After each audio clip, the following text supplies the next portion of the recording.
You might have seen Henry Danger and its lovable school age hijinks.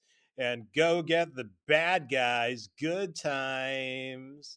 And its mix of sarcastic humor and adults being stupid. So why not let kids rule the world? And given this is the age of Trump, Biden, and that lady who got mocked for logging her bowel movements into Venn diagrams, I'd say it's just that. But having once entered a Nickelodeon magazine contest for Can You Write the Best Episode of Henry Danger? And succeeding in then some, allow me to proffer these pearls of wisdom. Do not watch, write, or otherwise listen to what you can't handle. If you're still here, I'm assuming that you have it. Or at least you think you do. But do you have it? Do, do, do, do. Do you have it? Guts. Well, I've got guts. I wrote in my episode script on the back of a Burger King Kids menu in number 2 Sharpie. No eraser. I'm just that confident in my Shakespearean writing skills. And dropped it off in the blue mailbox that I once dropped off my childhood Winnie the Pooh doll, thinking he'd go see the world and come right back. But as it turns out, there ain't much to see, and he didn't much like being around me anyway. Or at the very least, he never came back to me. What was the lesson of that?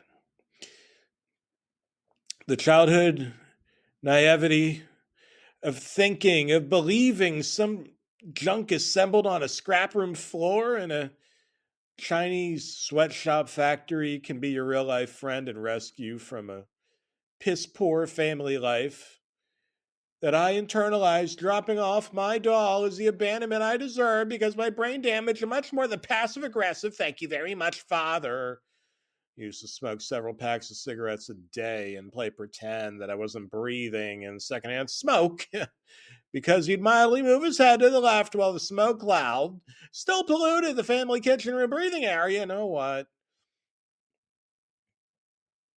Henry Danger had that red Zorro mask of his on, and he was rather upset. Captain Man, you are not a real man. Come down to the secret lair of junk and stuff and fight in the man cave like a real man. His younger sister, Piper, could be seen, but she was much more obese than usual and wearing a Buffalo Sabres jersey that couldn't stretch all the way over her girth. Henry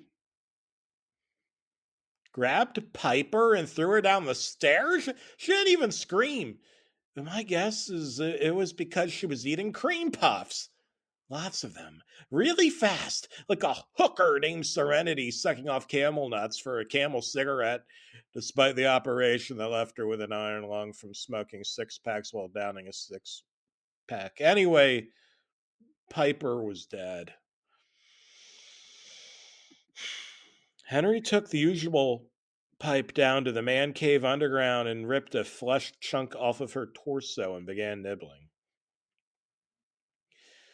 Captain Man, middle aged man, in superhero outfit, who hung out with children because nobody liked him. And of course, he was always wrong. But was he this time? Cliffhanger was already waiting for Henry. He had a sharpened pool cue in his hand and began to back Kid Danger, aka Henry Hart, up against the man cave wall menacingly. He scowled. This was unpleasant to watch.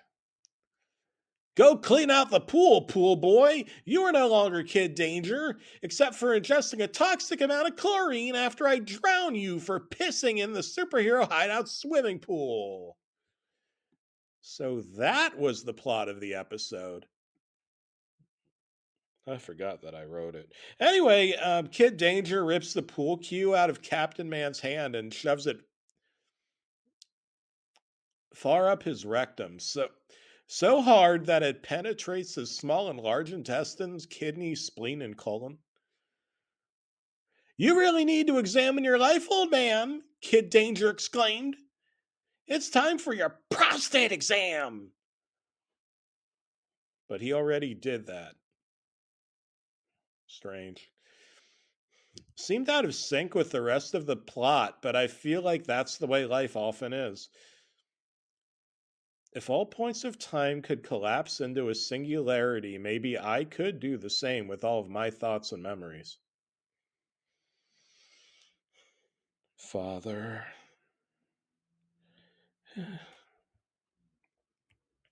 You know, Captain Man reminded me a lot of my own father, and he was also dead, so he reminded me even more of him now. And I never pissed inside of the pool. Kid Danger began to cry. He was an actor, but on the realism scale, I'd give it at least a 6 out of 10. We never even had a pool. He begins kicking Captain Man's corpse, steals his red and blue spandex suit, leaving him naked, and runs off into a burning building. Kid Danger's flesh slowly melts off like a melted lasagna, which reminded me a lot of my ugly regional manager's face back when I used to sell sunglasses on the New Jersey Turnpike. Perhaps the real ugly one was the one with the ugly heart. Maybe. Hey, wait a minute. Ugly heart? Henry Hart? I was trying to say something about all this back when I wrote this, but what? Everybody in the pool! A heap of ash with drawn on googly eyes and a goatee exclaimed, jumping into a pool that apparently did exist after all, scattering the ashes all around the pool. An angry German man narrator mumbles some lines about the millennia passing and Harry Hart's ashes evolving into ugly sea monkey esque creatures that have sex with each other and die after popping out 70 to 100 babies rather painfully out of each and every orifice. 5 to 10 minutes play out, again, seemingly out of time and place, of a mad chemist character, a fat bearded man who looked kind of like United States Vice President J.D. Vance moaning and taking a crap inside of a junior sized Wendy's chocolate frosty cup. And I think that was George of the Jungle or Tarzan swinging on a vine into a brothel. He emerged dressed up like Batman, but there was no Robin to be seen. Just a parrot on his shoulder that mimicked his each and every word.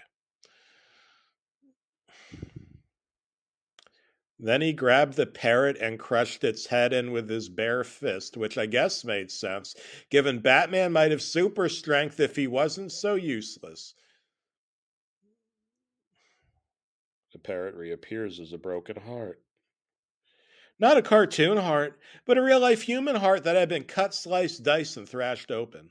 It was beating like a bomb. Then it exploded into red, white, and blue graffiti. Uh, a brief ad to dial into some scam company because of Medicare Part D benefits, not including fire insurance, popped up on screen. But it was too late.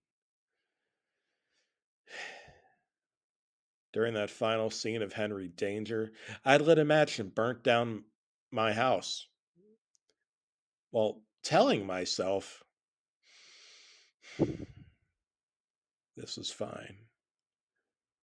This is fine. This is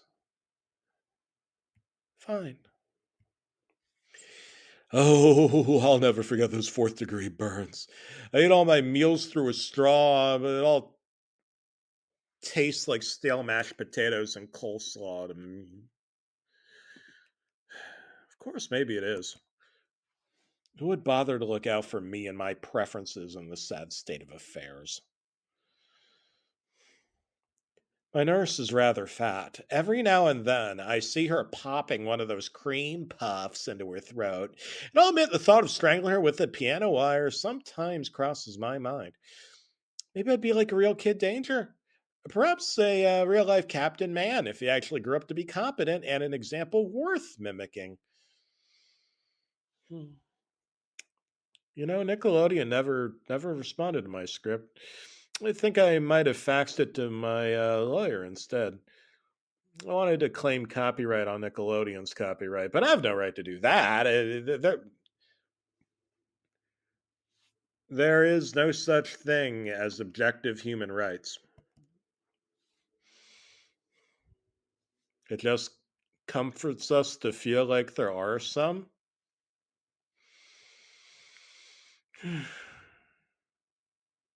May as well be yourself. Shoot for the U.